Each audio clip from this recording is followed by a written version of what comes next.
Welcome to my YouTube channel ADM classes. आज की video में हम एक इम्पॉर्टेंट टॉपिक पढ़ेंगे जिसका नाम है कॉन्ग्रुएंस ऑफ ट्रायंगल। तो सबसे पहले हम जानेंगे कि कॉन्ग्रुएंसी होती क्या है। तो इसके लिए मैं एक एग्जांपल लेता हूँ। कॉन्ग्रुएंसी सबसे पहले तो जानते हैं कॉन्ग्रुएंसी जिसमें शेप और साइज दोनों एक जैसा हो उसको हम कॉन्ग्रुएंसी कहते हैं। यानी ऐसे दो फिगर जिनके साइज और शेप इक्वल होते हैं वे दोनों कॉन्ग्रुएंट होते हैं। तो यहां पर देखिए मैंने एक एग्जांपल लिया है, ये क्यूब। इस क्यूब में जो इसकी साइज है देखिए दोनों सेम है। ध्यान से देखते हैं, ये देखिए। और अगर हम इसके ऊपर रखते हैं तो वह इसको पूरी तरीके से कवर कर रहा है। इसका मतलब ये फिगर और ये फिगर दोनों कॉन्ग्रुएंट है, साइज भी एक जैसा है, दिखने में भी एक जैसे हैं। तो ये तो मैंने ऐसे रियल लाइफ में बहुत सारे एग्जांपल्स हैं। जैसे एक ही पैकेट के बिस्किट जब आप निकालते हैं तो वो एक जैसे ही दिखते हैं, तो वो कॉन्ग्रुएंट होते हैं। तो ऐसे बहुत सारे एग्जांपल आप अपने रियल लाइफ में देखते होंगे। क्योंकि हमें पढ़ना है ट्रायंगल, तो सबसे पहले ट्रायंगल कॉन्ग्रुएंसी जानने के पहले हम ये जान लेते हैं जैसे लाइन की कॉन्ग्रुएंसी कैसी होती है, एंगल की कॉन्ग्रुएंसी कैसे होती है, तब हम ट्रायंगल पे जाते हैं। तो कोई एक लाइन सेगमेंट मैंने ले लिया ए बी, एक दूसरा लाइन सेगमेंट ले लिया पी क्यू। अगर दोनों की लेंथ इक्वल है, सपोज करिए अगर ये 3 सेंटीमीटर है और ये भी 3 सेंटीमीटर है, तो यानी अगर हम इस length line segment P Q को ए बी के ऊपर रखेंगे तो ये ए पी के प्लेस पे चला जाएगा और बी क्यू पर आ जाएगा, यानी दोनों ओवरलैप कर जाएंगे और इनकी लेंथ इक्वल है। तो इस तरह का जो लाइन सेगमेंट होगा ये कॉन्ग्रुएंट होगा। इसका मतलब लाइन सेगमेंट कॉन्ग्रुएंट कब होंगे?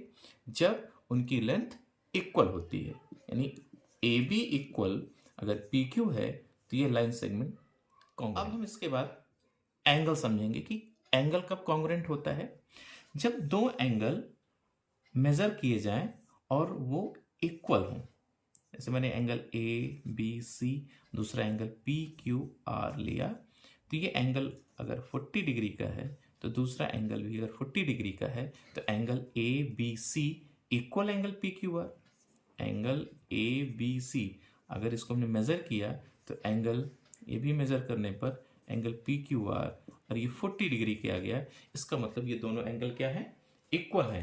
जब एंगल इक्वल है तो ये दोनों एंगल कॉन्ग्रुएंट होंगे।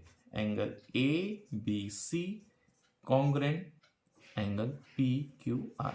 ये जो सिंबल है ये कॉन्ग्रुएंसी का सिंबल है।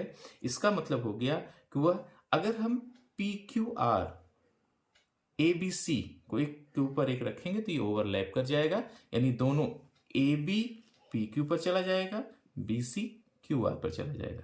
इसका मतलब कि ये दोनों एंगल क्या है? कॉन्ग्रुएंट है। यानी कॉन्ग्रुएंसी अमंग लाइन सेगमेंट में हम कह सकते हैं कि if two line segment have same length they are congruent. Congruency of angle, if two angles measure same they are congruent.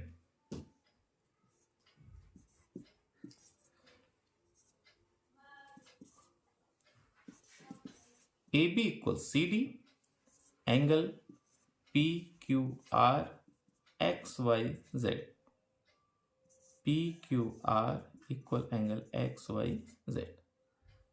अब ए बी सी डी की congruent, P Q R X Y Z की congruent. अब triangle पे आते हैं। Congruency of triangle में हमने दो ट्रायंगल लिया है,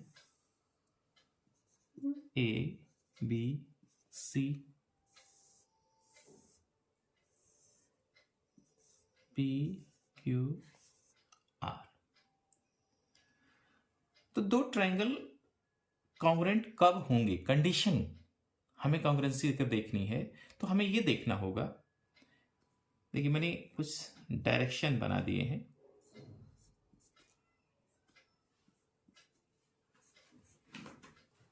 अब जैसे हमको ट्रायंगल ए बी सी और पी क्यू आर को कॉन्ग्रुएंट देखना है।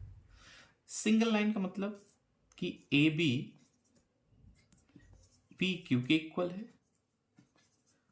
Line segment B C equal Q R and line segment A C equal P R. अब ये ट्रायंगल कॉन्ग्रेंट होने हैं। ए बी पी क्यू पर रखे, बी सी क्यू आर पे ओवरलैप करे और ए सी पी आर पे। तो इसका मतलब कि ए बी सी और पी क्यू आर मिलकर के एक ट्रायंगल बनाएंगे। अगर इनको हम एक के ऊपर एक रख दें तो ये ओवरलैप कर जाएंगे। क्लियर?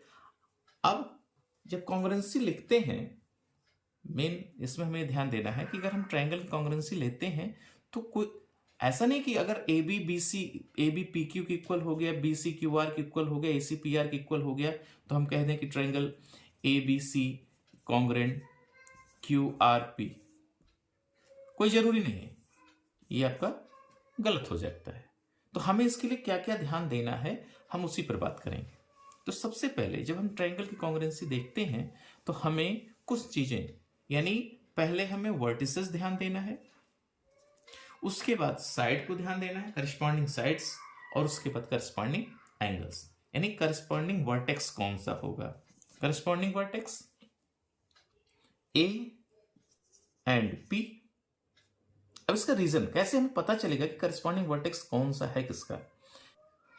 ए बी मैंने एक मार्क दिया था सिंगल लाइन, तो ये सिंगल लाइन का मार्क कहां है, ये। और ए वर्टेक्स बन कैसे रहा है, single line and triple line mark से।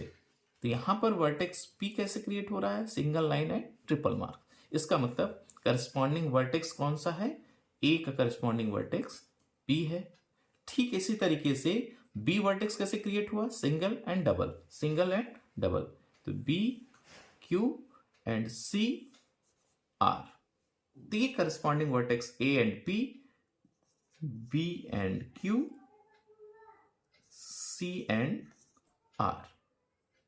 अब इसके बाद मैंने बताया था वर्टेक्स के बाद क्या हमको देखना है, साइड, करस्पॉन्डिंग साइड्स।